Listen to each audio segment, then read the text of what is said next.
دعائیں تو چاند کو بھی 2 ٹکڑوں میں تقسیم کر دیتی ہیں۔ ان کی طاقت کے سامنے تمہاری یہ چھوٹی سی خواہش بہت بے معنی ہے۔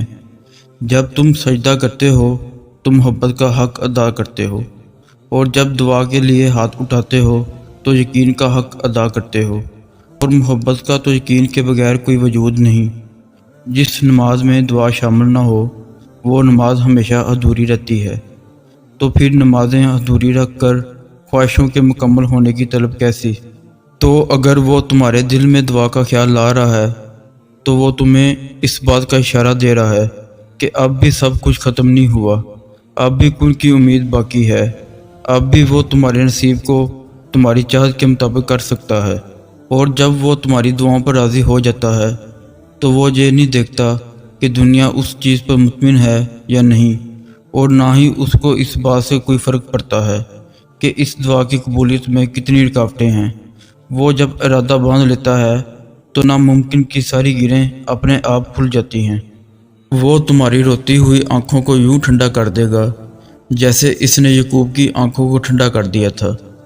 وہ تم تک ہر کھوئی ہوئی چیز بھی یوں واپس لے آئے گا جیسے وہ اندھے کنویں سے یوسف کو نکال کر یعقوب تک لے آیا تھا۔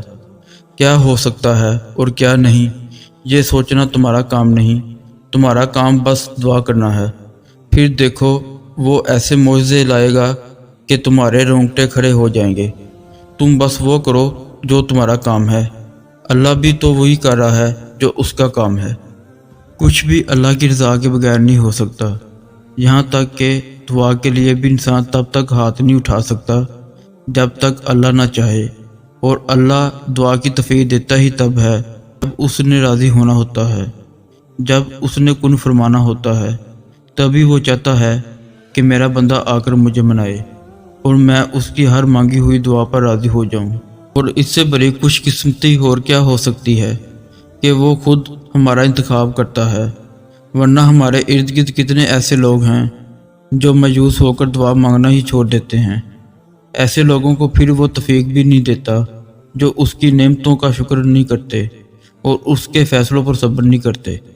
آپ تو خوش قسمت ہیں کہ آپ میں اب بھی دعا کی طرف ہے، اور اسی طرف سے آپ وہ سب حاصل کر لیں گے جس کے لیے آپ کا دل ترستا ہے، کیونکہ وہ مانگنے والوں کو خالی ہاتھ نہیں لٹاتا۔ اور ایسے لوگوں کو پھر اللہ بھی وہاں سے عطا کرتا ہے جہاں سے ان کی پہلی حص بھی پہنچ نہیں سکتی۔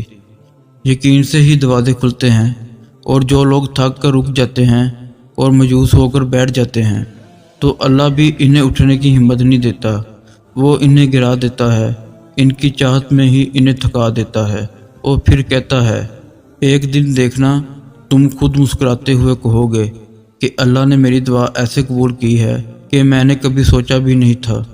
تم کہو گے کہ اللہ نے معجزہ کر دیا ہے جس کا میں نے کبھی تصور بھی نہیں کیا تھا، اور دیکھنا یہ کہتے ہوئے تمہاری آنکھیں نم ہوں گی، اور تمہارا دل جو اتنا سفر کرتے کرتے تھک چکا تھا اب وہ امتنان میں ہوگا۔